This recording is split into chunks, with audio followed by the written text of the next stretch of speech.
چې زېما مزدور زما ځواني خو مزدورو خوړه چې زېما مزدور زما ځواني خو مزدورو خوړه زما بې دسته زندگی و خو بچو خوړه پلار می مزدورو زه مزدور یم زما زوی هم مزدور داسې پیړۍ په پیړۍ شوی موږ نه کم یو کسو چې مې د ژوند یو ضرورت پکې ترسره نه شو د غربت بوج چرته راکوز زموږ د سره نه شو دې غریبۍ له اوس بچي خرڅ کم قزان خرڅ کم خپلو بچو له کم اندام په کم انسان خرڅ کمه لا پرونۍ ستړې د منې وي چې بیا پاسمه لا پرونۍ ستړې د منې وي چې بیا پاسم لا مې د خوب سترګه ترخه نه وي چې بیا پاسمه سهار وختي زه بیا د ښار طرف ته لار ونیسم د پل مزدور یم په پل کې انتظار ونیسم چې موټر ودرېږي نو زه ورله ورمنډه کمې ورته سیب وکړم او لاس ورته به ټنډه کړمه ورته یم کار له مې بوځېمه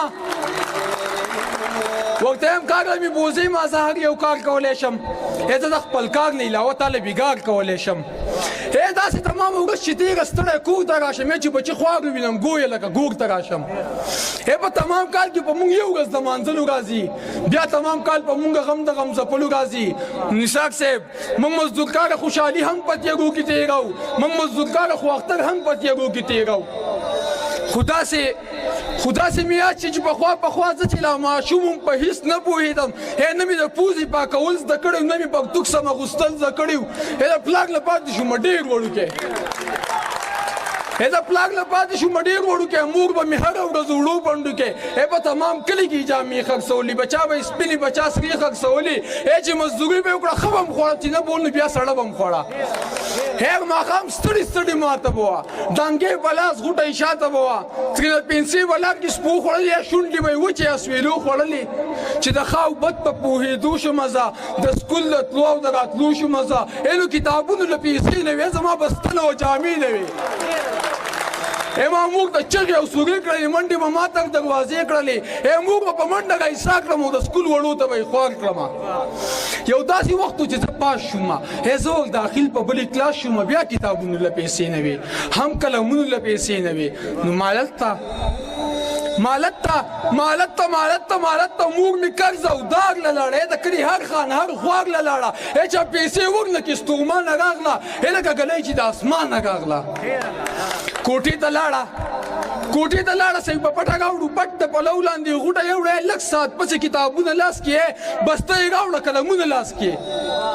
ما ورته ویلې مورې تا څه شی یې وړو دا کتابونه دي د کوم یې راوړو نو خبرې چې ویلې ما سړه غوټۍ خرڅه کړه ما ستا روزي په یوه ټۍ خرڅه کړه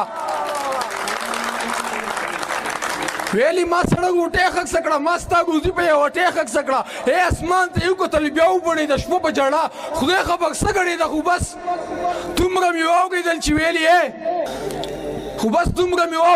ویلې خالقه د قدرتونو د جهان مالکه هغه غوټۍ دې هم سړګانه کړه خېټه دې هم چغې مړګانه کړه د موږ سلګۍ مې لا غوږونو کې دي د موږ خیرې مې لا غوږونو کې دي زما په سر هغه غوټۍ یاده ده راته د موږ هغه سلګۍ یاده ده راته د موږ هغه سلګۍ یاده ده ما ویل د غما به دې مړ شم مرګ په نیټه د بېنیټې نشته مرګونه د غره په سر به دواړه کینو که کینو